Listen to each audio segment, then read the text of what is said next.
कि 1.5-2 महीने पर अल्ट्रासाउंड मत करवाना, बच्चे को नुकसान हो जाएगा. But they need to realise ultrasound is not radiation, it is sound waves.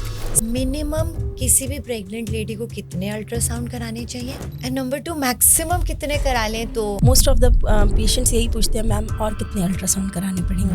3D 4D ultrasound का बहुत फैशन है. क्या इससे हमें कुछ एक्स्ट्रा इन्फॉर्मेशन मिलती है या ये ओवर हाइप्ड है? ये जो बेबी ने वेव किया, ये 2D पे बेबी वेव कर सकता है या 3D 4D पे कर सकता है? बेबी वेव जो कर रहा है वो 2D पे ही कर रहा है एंटी स्कैन में. यस, बट जो बच्चे के फेस एक्सप्रेशंस होते हैं, इमोशंस होते हैं, जो कि एक्चुअली इमोशनल वैल्यू है पेरेंट्स के लिए. कोई ऐसा साइन जिससे पता चले कि हफ्ते के अंदर अंदर बच्चा जाने वाला है? तो क्या आज भी आपको बॉडी लैंग्वेज से, पेशेंट की आईज से ऐसा लगता है कि वो जानना चाह रहे हैं कि अंदर मेल है या female? Always you can still remember कोई ऐसी चीज जिंदगी में हुई हो कि अल्ट्रासाउंड करते करते कुछ बच्चे का बड़ा फन सा moment, if you want to share? या most of the time, because anti scan में क्या होता है ना, बेबी वेव्स, बेबी से high, always high, and the father was standing just behind me, then he was like waving back to the baby. Hi, so the baby. sweet. That was very cute. AI का इतना ज़्यादा प्रचलन हो रहा है. So do you think कि artificial intelligence is going to replace doctors? It can replace many things. अगर हम as a radiologist बात करें, CT, MRI, X-ray, it can replace everything. But patient satisfaction कहाँ से लाएगा ये? AI will help the doctor but can't replace the doctor. एक x ray film किसी ने डाली चैट जीपीटी पे कि बताओ इसकी रिपोर्ट लिख दो, तो AI ने लिख दिया 2 फ्रैक्चर. ये नहीं पता एक्सरे फिल्म मुड़ी हुई है वहाँ से. Very interesting. So favorite ultrasound moment? Yeah, there was one favorite ultrasound moment. Baby was doing this thing and at that time Pushpa was very famous for that. अच्छा. Doctor आकांक्षा, कोई patient बहुत दूर दराज में रहता है और आपसे ही अल्ट्रासाउंड कराना चाहता है, तो कौन से वीक पे, किस वीक पे या कौन सा अल्ट्रासाउंड आप करना चाहोगे या पेशेंट को बुलवाना चाहोगे? हर प्रेग्नेंट वुमेन के माइंड में एक ही सवाल होता है कि कितने अल्ट्रासाउंड कराना सेफ है. कुछ लोग कहते हैं कि ज़्यादा अल्ट्रासाउंड हार्मफुल है, तो कुछ चाहते हैं कि हर विजिट पे एक अल्ट्रासाउंड होना चाहिए. तो क्या है असली सच?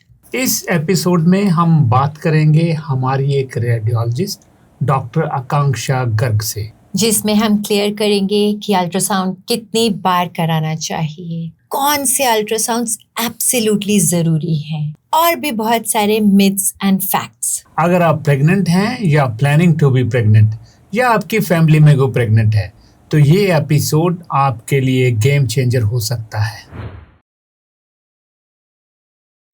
वेलकम डॉक्टर आकांक्षा. पहली प्रेगनेंसी और पहला ट्राइमेस्टर कपल के लिए बहुत स्ट्रेसफुल होता है. बहुत सारी एडवाइजेज आनी शुरू हो जाती हैं, गूगल से नॉलेज आनी शुरू हो जाती है, पैटर्नल मैटर्नल फैमिलीज सब एडवाइस देना शुरू कर देते हैं, ये करना है, ये नहीं करना है, सीढ़ी नहीं चढ़ना है, आराम से रहना है. तो जैसे ही पेशेंट डॉक्टर के पास जाता है तो बात आती है कि अल्ट्रासाउंड करा के आना है. तो is it safe for the pregnancy and the foetus?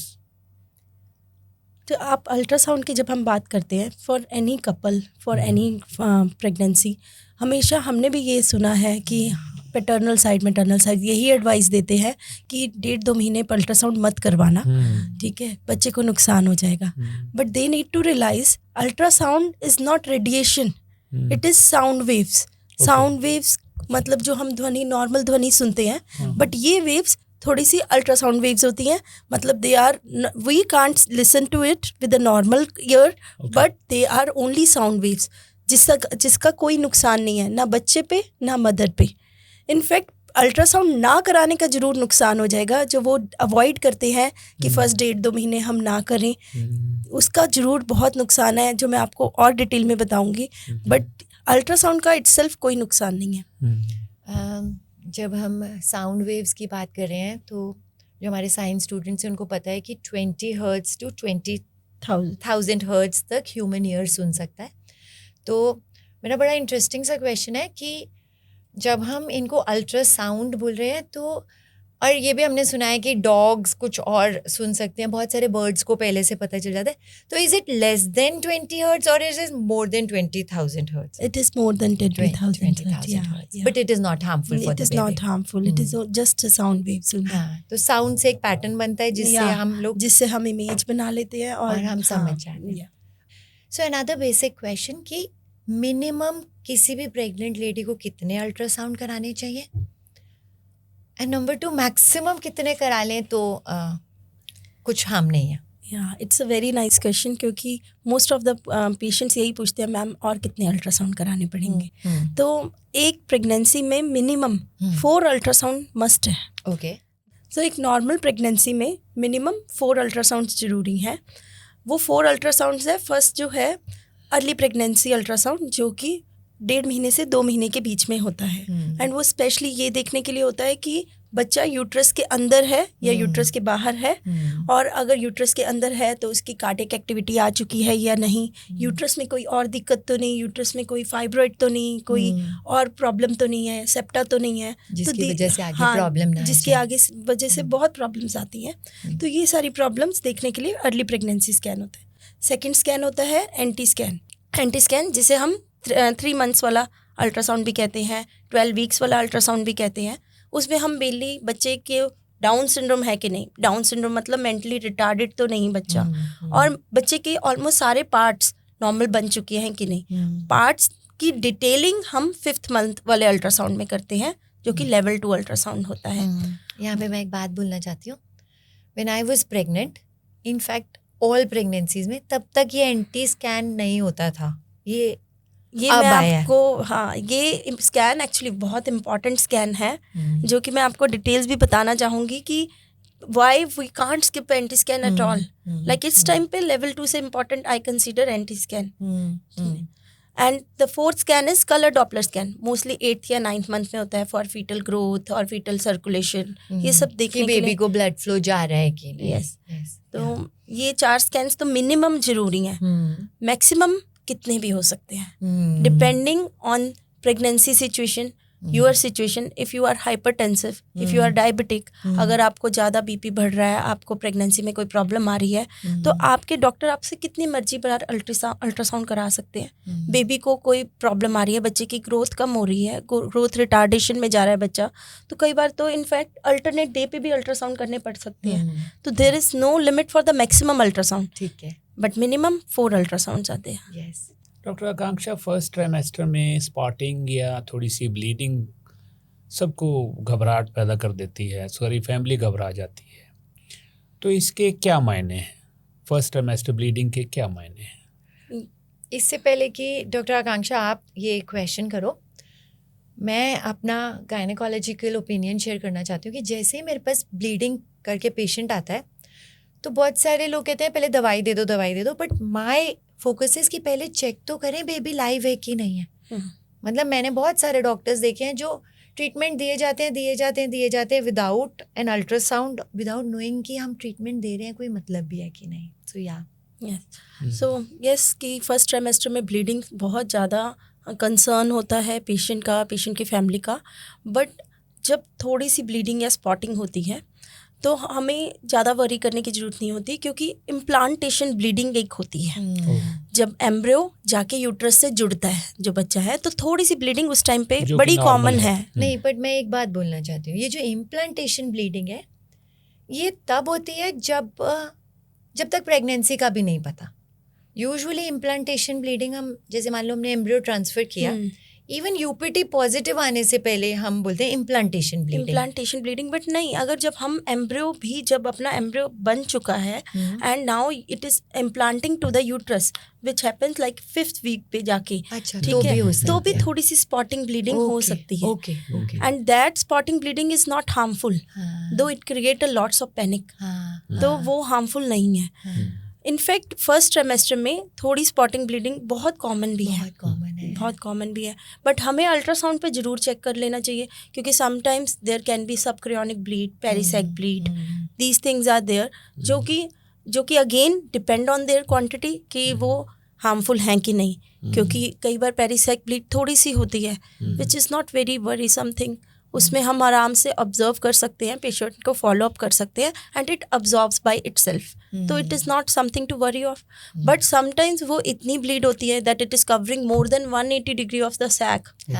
50% से ज़्यादा जब कवर करे तो थोड़ा सा ज़्यादा रिस्क है. और अगर 50% मतलब यहाँ पे मैं अपने पेशेंट्स को बताना चाहूँगी कि अगर ये पूरा सैक है बेबी का, तो अगर 50% ब्लीड कवर कर रहा है तो ये थोड़ा सा रिस्की वाली. ऑल्दो मैंने 50% से ज़्यादा कवर किए हुए वाले बच्चों को भी प्रोग्रेस करते देखा है. मतलब इट इज़ नॉट कि 100% है, पर रिस्क बढ़ जाता है. तो वहाँ हमें थ्रेटन्ड अबॉर्शन का रिस्क बढ़ जाता है. अदरवाइज हम किस टाइप की ब्लीडिंग हो रही है, like if you have small spotting only, तो हम नहीं वरीसम होते. But if you have bleeding with cramps, या ब्लीडिंग हो रही है, आपको बहुत हैवी ब्लीडिंग हो रही है, या ब्लड क्लॉट्स निकल रहे हैं, then obviously you will rush to the hospital and ultrasound करवाओगे whether the baby is alive और नॉट, फिर ये देखने के लिए. तो यहाँ पे ना मैं 2 चीज़ें बोलना चाहती हूँ. एक तो हो गया कि हम लाइव बेबी को फॉलो कर रहे हैं.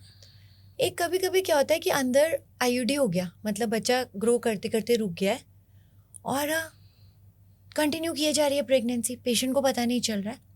तो ऐसी कंडीशन में थोड़ी सी ब्लैकिश ब्लीड होती है. क्योंकि जैसे पेशेंट मुझे पूछता है कि ब्लीड हुआ है, तो मेरा फर्स्ट क्वेश्चन होता है कि फ्रेश है या ब्लैक है. तो ब्लैक ब्लीड थोड़ा सा ज़्यादा डेंजरस साइन है.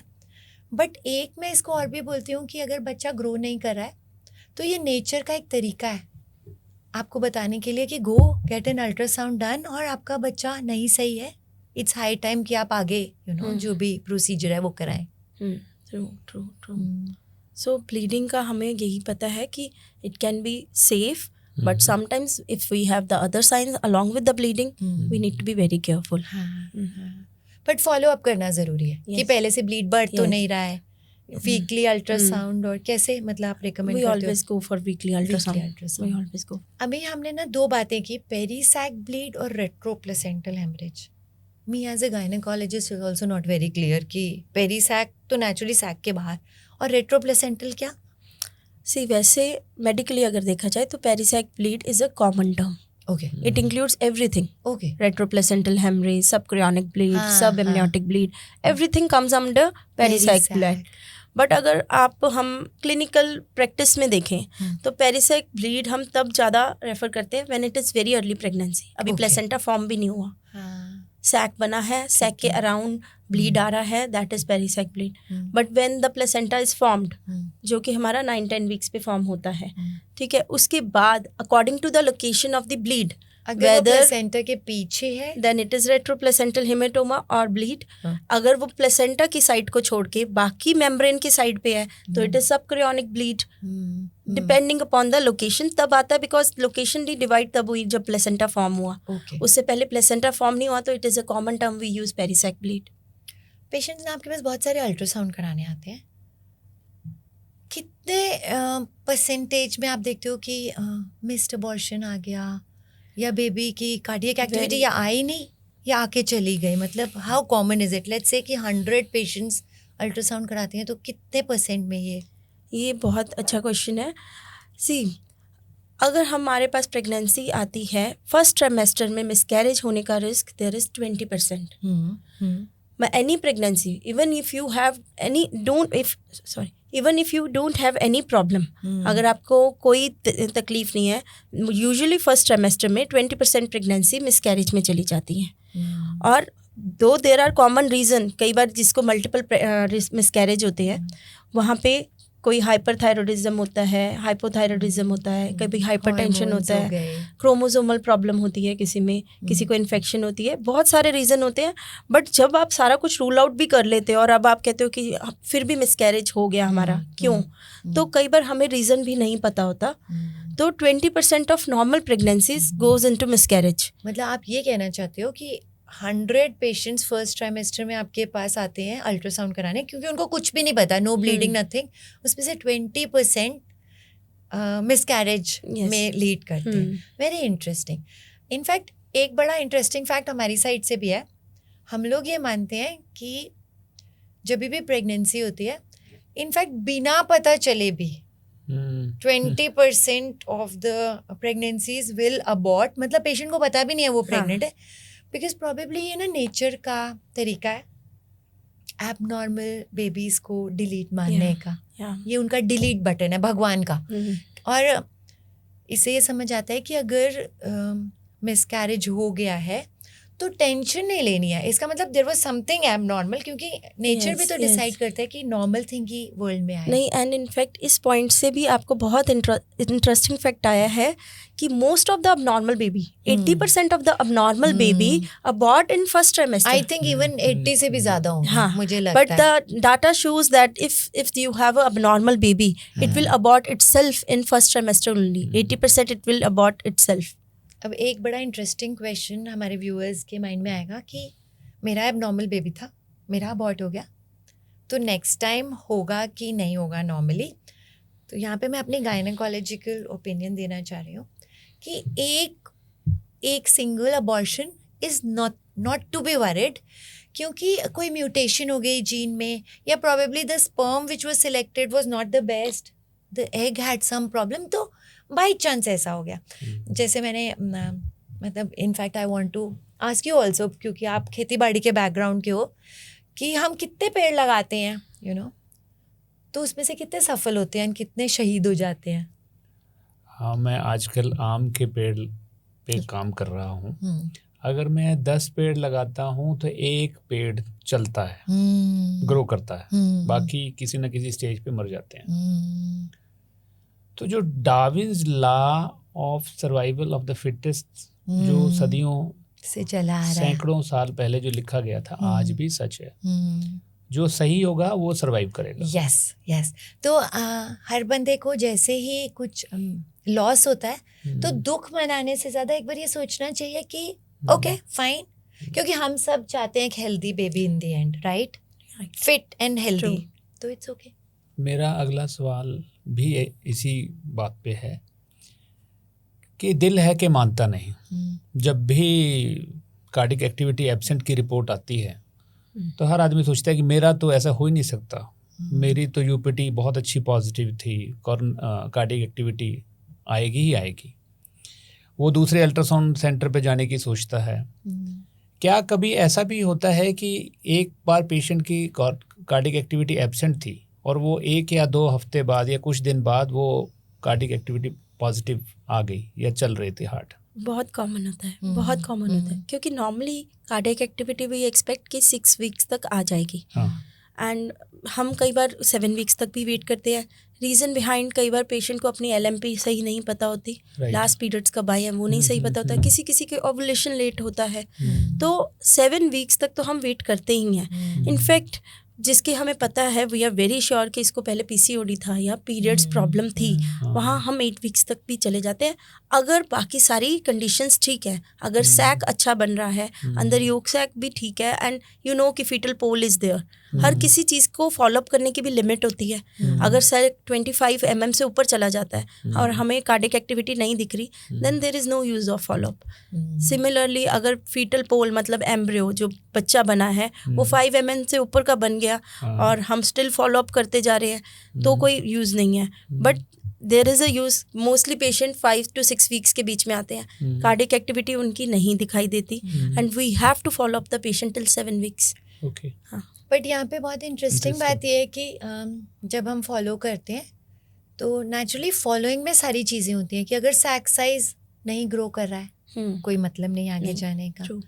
और yes, you talked about PCOS जहाँ पे ओव्यूलेशन डिलेड होती है, तो बहुत सारे केसेस ऐसे रहते हैं जहाँ पे डॉक्टर इज़ एक्सपेक्टिंग कि 6 वीक्स हो गए हैं बिकॉज ऑफ LMP, लेकिन ओव्यूलेशन लेट हुआ है, प्रेगनेंसी लेट हुआ है, तो कार्डियक एक्टिविटी लेट आएगी। यस, कुछ ऐसा भी हो सकता है कि कुछ उसको सर्कमस्टांसिस या जो एनवायरनमेंट अच्छा नहीं मिला हो, ग्रोथ स्लो चल रहा हो, ऐसा नहीं होता, ऐसा नहीं होता। कुछ दिन डिले हो रहा हो। अगेन हम उसी प्रिंसिपल पे आएंगे, survival of the fittest. Human being अगर ग्रो कर रहा है तो उसका एक पर्टिकुलर पैटर्न है। कितना mm sac size per day होता है? 1 mm पर डे, मतलब हाँ, 1 mm तो मान लो आज हमने देखा कि हमारा कितना mm है फॉर एग्जांपल, मतलब फॉर एग्जाम्पल हमने 5 वीक्स पे देखा it is 10 mm Okay. And now we are calling the patient for follow up at 6 weeks और हमारे को दिख रहा है कि सैक तो अभी 12 mm ही हुआ है, तो वी नो कि this is not growing well. 1 1 week के mm बाद 10 + 7 17 होना 17 to 18 आराम से होना चाहिए. हाँ, तो दिस इज़ वेरी एंड जैसे अब योग सैक है, सैक के अंदर एक योग सैक होता है जो बच्चे को न्यूट्रिशन प्रोवाइड कर रहा होता है.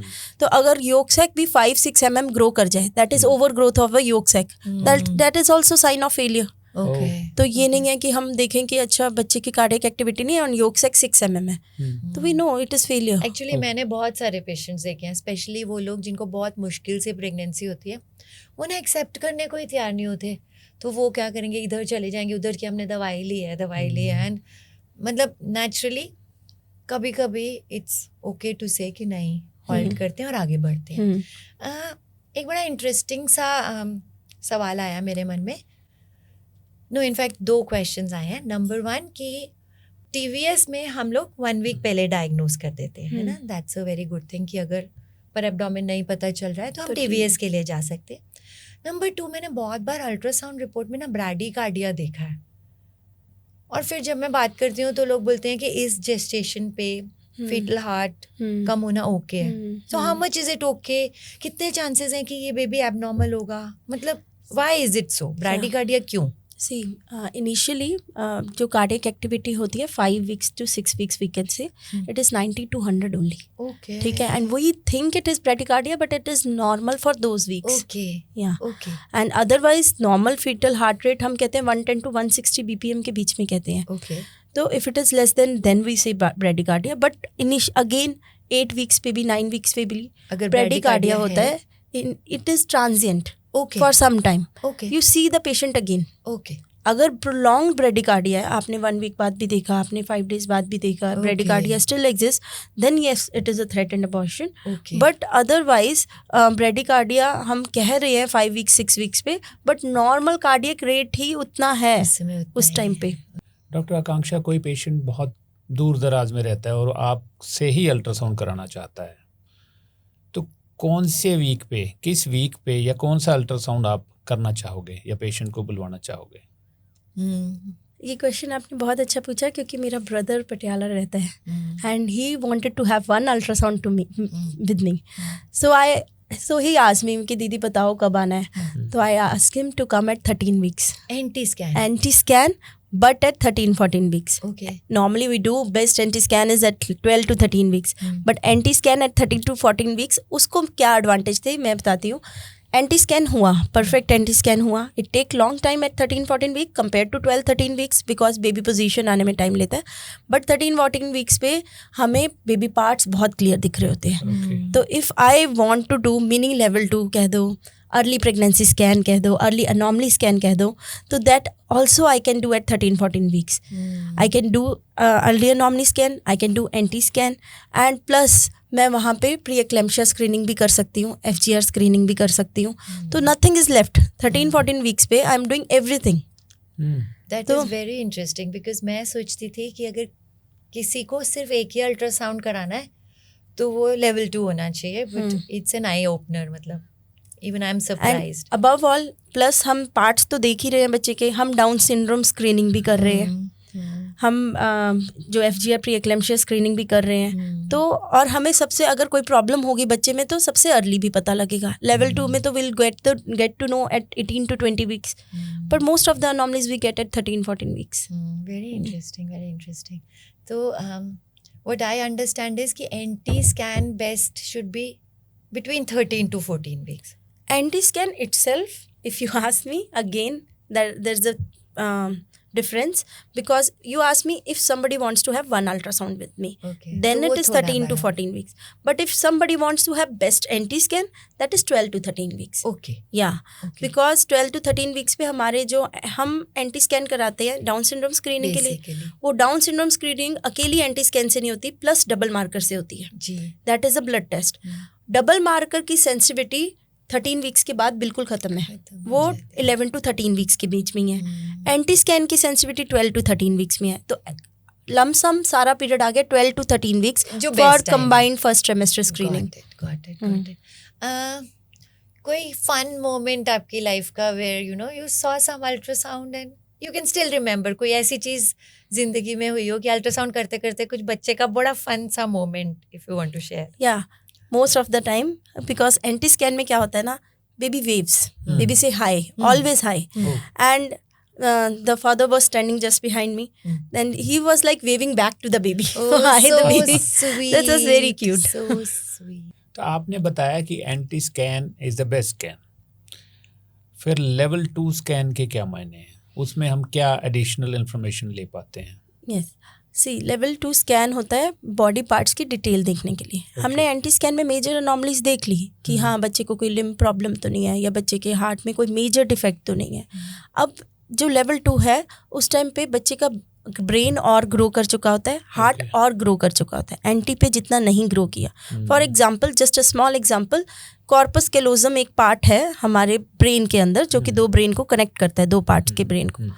वो डेवलप ही लेवल 2 तक होता है. एंटी के वक्त आप कॉर्पस कैलोजम का कुछ पता नहीं लगा सकते.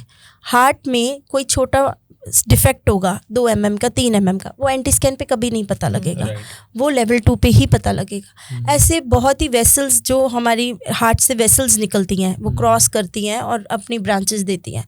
These things also you can get on level 2 scan only. तो बहुत सारी चीज़ें हैं. कट प्रॉब्लम्स होती हैं, वो तो और लेट प्रेजेंट करती हैं. Sometimes there is the saying, you know, one ultrasound can't rule out every anomaly. That is also very true. ये नहीं आपने लेवल 2 कर लिया तो आप कहो कि अच्छा अब हमने सारी अनॉमलीज रूल आउट कर ली. इस समय ना मेरे को 1-2 कंडीशंस याद आ रही हैं जो लेवल 2 पे बहुत बार होती हैं. जब मैं शुरू में प्रैक्टिस में बैठी थी, कोरॉइड प्लेक्सस सिस्ट और इकोजेनिक फोकस इन हार्ट, तो शुरू में तो मैं भी बहुत टेंशन लेती थी. I used to tell patient, slowly I learned कि it is part and parcel of an ultrasound. तो इसके बारे में what do you want to say कि कितना इसका होना नॉर्मल है, कितने टाइम पे ये चला जाता है, या कभी एक्चुअली रिस्की भी हो सकता है? ओके, सी इकोजेनिक फोकस, बहुत सारे पेशेंट आते हैं पैनिक करके कि बच्चे के हार्ट में छेद है. इकोजेनिक फोकस इज नॉट बच्चे के हार्ट में छेद, it's a small calcium deposit जो कि बच्चे के हार्ट के मसल में हुआ है, जो कि विद टाइम डिसॉल्व भी कर जाएगा. और 70% of patient have a echogenic focus. Okay. हाँ, और पेशेंट समहाउ, डॉक्टर्स की काउंसलिंग ऐसी है या पेशेंट ज़्यादा पैनिक करता है. पेशेंट पैनिक करके आता है कि मैडम पानी वाली जांच कर दो, एमनियोसेंटेसिस जिसे हम कहते हैं. And we being always thinking about patient, नहीं, इसमें पानी वाली जांच की कोई ज़रूरत नहीं है. Soft tissue marker down syndrome का है बट बहुत माइनर है, और इतना कॉमन है नॉर्मल बेबीज़ में भी कि आपको इसके लिए आगे फर्दर कुछ करने की जरूरत नहीं. जस्ट दैट ऑलवेज रिमेंबर आपका लेवल 2 इको अच्छे से हुई हो. माय क्वेश्चन इज कि if it is a normal thing, इसका कोई क्लिनिकली कोई उसका रिलेवेशन ही नहीं है, कोई उसका सिग्निफिकेंस ही नहीं है, तो why we are reporting it? See because ये हम इसको क्या नॉर्मल की तरह हम उसको क्यों नहीं रिपोर्ट कर सकते?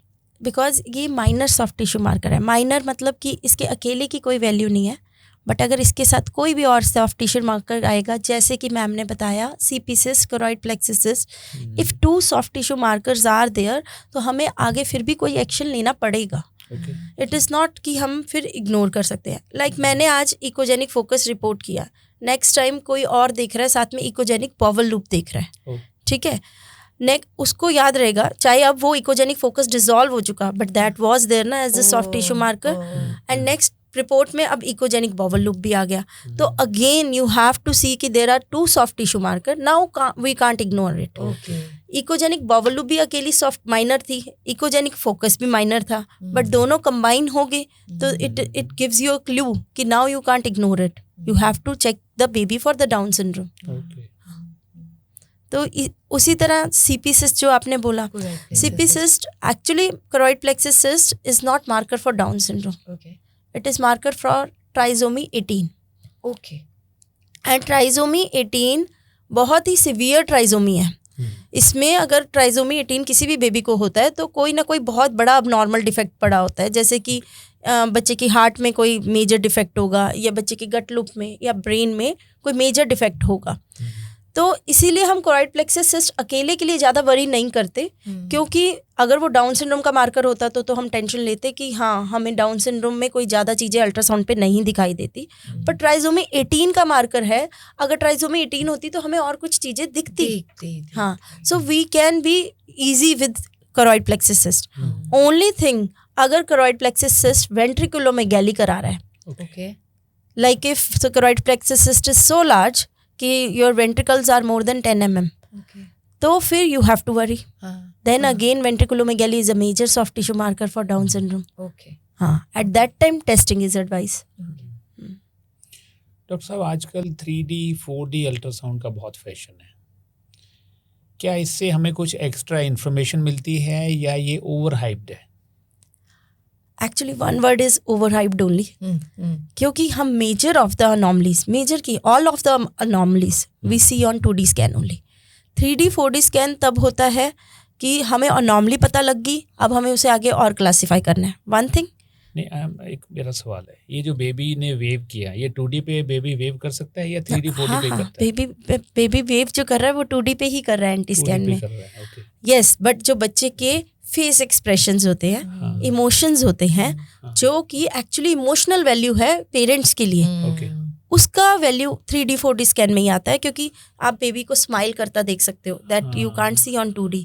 यॉन करता देख रहे हो, ठीक है, इवन आई ओपन क्लोज करते हुए देख रहे हो, ठीक है, इवन फ्राउन करते हुए देख रहे हो. All these expressions are on 3D 4D that you can't see on 2D. तो इसका बहुत सारा इमोशनल वैल्यू है पेरेंट्स के लिए, बट अगर आप कहो डायग्नोसिस में और हमारे अल्ट्रासोनोग्राफी में कोई इसका वैल्यू है तो इतना नहीं है. बट यस, इमोशनल बहुत, क्योंकि जैसे जैसे अब जनरेशन आ रही है तो people want to connect to the baby. नहीं, अगर ये इमोशनल वैल्यू है, क्या उस 3D 4D को हमें उसको शूट करके और उसको बार बार देखते रहना चाहिए? उसमें कोई प्रॉब्लम नहीं है, अगर आपको लोकल अथॉरिटीज अलाउ करती है. वो अलाउड नहीं है, वो अलाउड नहीं है. मतलब it's just for the hack of making connection with the baby. मतलब मोर, इसको जस्ट फॉर द हैक नहीं बोलो, I think it's more very connection. important. It's very important. Color Doppler. What extra? 3D 4D की बात की, colour Doppler से क्या क्या चीज़ें पता चलती हैं? See, color Doppler, it's very important actually. पहला मेरा क्वेश्चन, कलर डॉपलर से कोई हार्म तो नहीं है बेबी को? नहीं, कोई हार्म नहीं है. Colour Doppler again sound waves with more intensification, but again sound wave. Okay. No harmful effect, nothing is there. But एक बड़ा और इंटरेस्टिंग सा क्वेश्चन है, जब मैं देखती हूँ कलर डॉपलर में तो कभी कभी रेड आ रहा होता है, ब्लू आ रहा होता है, तो red means artery and blue means when. नहीं, this is a big major misconcept.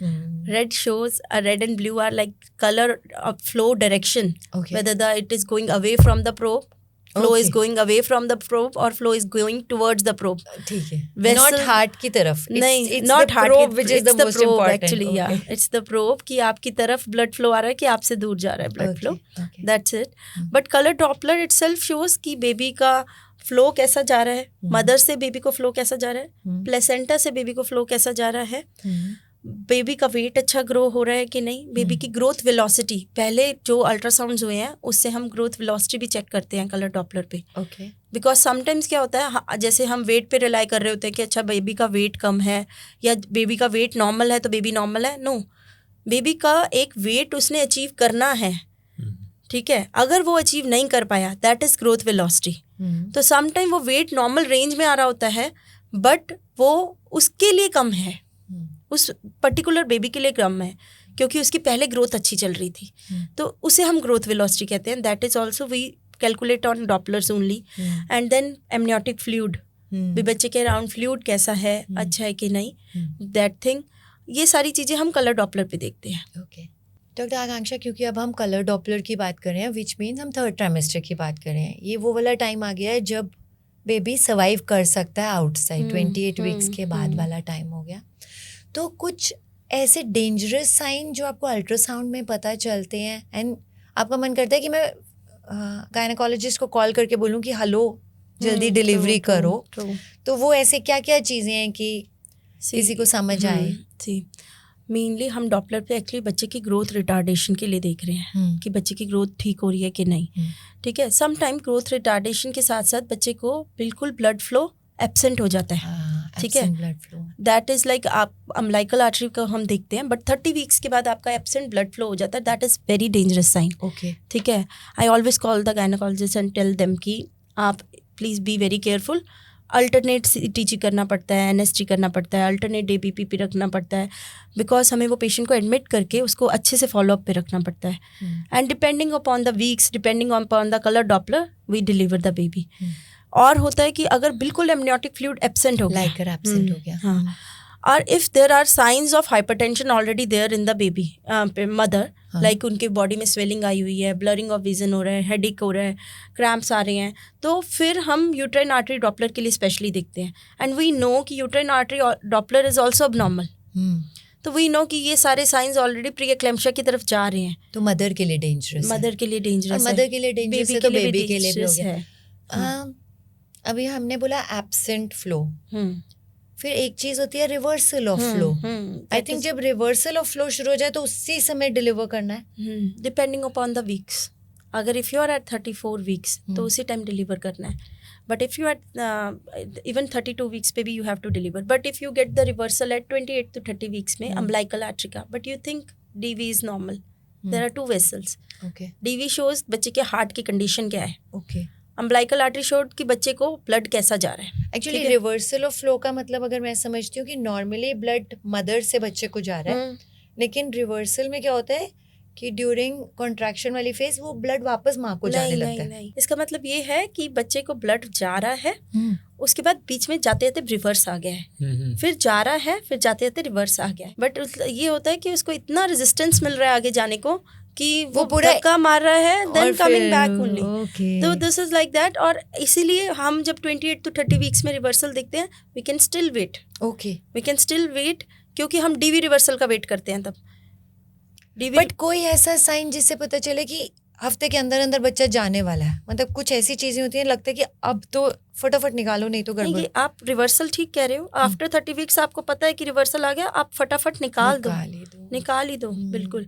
और उससे पहले अगर आपका DV रिवर्सल आ गया, जिस भी मोमेंट पे DV रिवर्सल आ गया, बेबी तुरंत निकाल दो। ओके, क्योंकि DV रिवर्सल शो बच्चे का हार्ट इफेक्ट हो रहा है इस टाइम पे। Okay, ductus venosus reversal. तो और अगर आपका लीकिंग ही होगी है, then again it is not now on depend on dopplers, now तो it is all depend on leaking के बाद तो हम लोग मानते हैं 24 आवर्स के अंदर अंदर डिलीवरी हो जानी चाहिए। यस, मैं एक नॉन साइंटिफिक क्वेश्चन आपसे पूछना चाह रहा हूँ।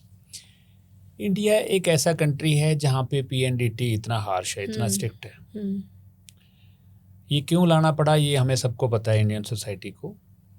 तो क्या आज भी आपको बॉडी लैंग्वेज से, पेशेंट की आईज से ऐसा लगता है कि वो जानना चाह रहे हैं कि अंदर मेल है या फीमेल है?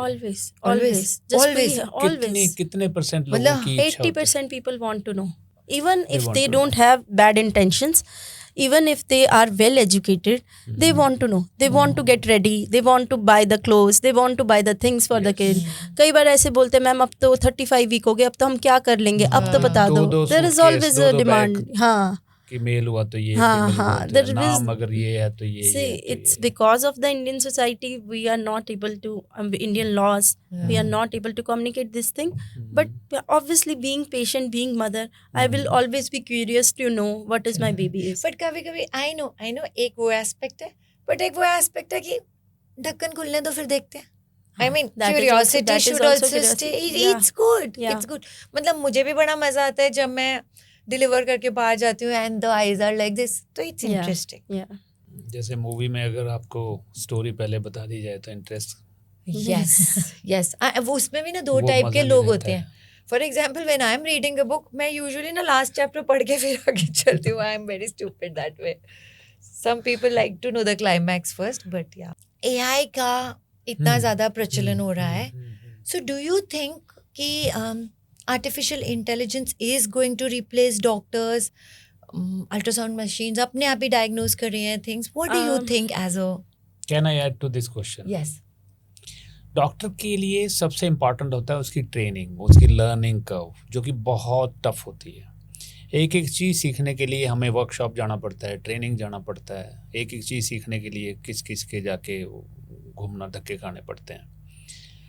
If I think of AI, आपको एक अपडेट बनाना है और वो लाखों आपके जो मशीन्स हैं, आपके जो रोबोट्स हैं, आपकी जो भी टेक्नोलॉजी है, वो सब के सब अपडेट हो जाएंगे और उसमें शायद वो मिस्टेक का भी चांस कम रहेगा, जो सब्जेक्टिव चीज़ें होती हैं, बिकॉज इट्स मशीन.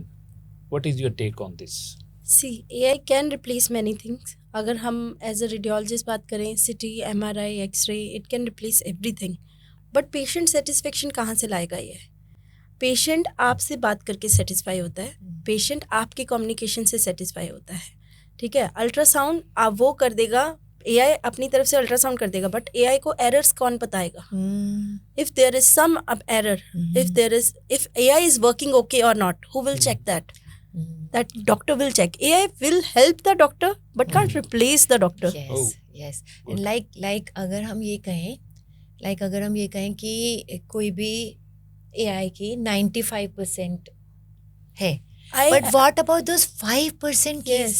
Yes. जो बच्चे लूज हो जाएंगे unnecessarily, या ये जो abnormal बच्चे दुनिया में जन्म लेंगे. No, I have a very good example.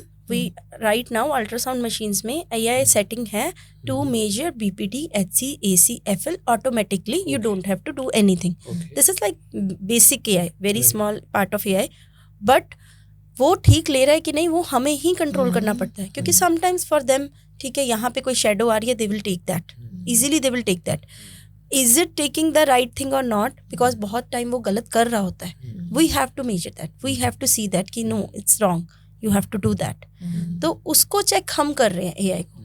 AI is a very helpful tool for us, but no, it can't replace it at all. Yes, it cannot. मतलब अगर मैं कहती हूँ कि 99% भी उसकी हो जाए, तो भी 1% nobody wants to take that risk. It's because हमारी प्रैक्टिस में ना, it's a question of life and death. बड़ा फनी सा एग्जांपल है, एक एक्सरे फिल्म किसी ने डाली चैट GPT पे कि बताओ इसकी रिपोर्ट लिख दो, तो AI ने लिख दिया 2 फ्रैक्चर. ये नहीं पता एक्सरे फिल्म मुड़ी हुई है वहां से. Very interesting. This is how it happens. एक रोबोटिक सर्जरी की कॉन्फ्रेंस में बात हो रही थी कि रोबोटिक सर्जरी हो सकता है कुछ थोड़ा बेटर सर्जरी कर दे, मेटिकुलस सर्जरी कर दे, but we will miss on the human touch. Yes, the human touch, which is human touch, vibes, feelings, और उसको जो हीलिंग में जो हेल्प करती है सब चीज़ की, वो रोबोट या वो AI नहीं दे सकेगी. कि इंसान को इंसान से बात करके जो अच्छा लगता है, जो फील आती है, जो पॉजिटिविटी आती है, वो मशीन से नहीं आएगी कभी भी. So now time for rapid fire round. You just have to answer जो पहली चीज़ दिमाग में, maybe in one word or no thinking. Okay? So favorite ultrasound moment? Yeah, there was one favorite ultrasound moment. Baby was doing this thing, and at that time Pushpa was very famous for that.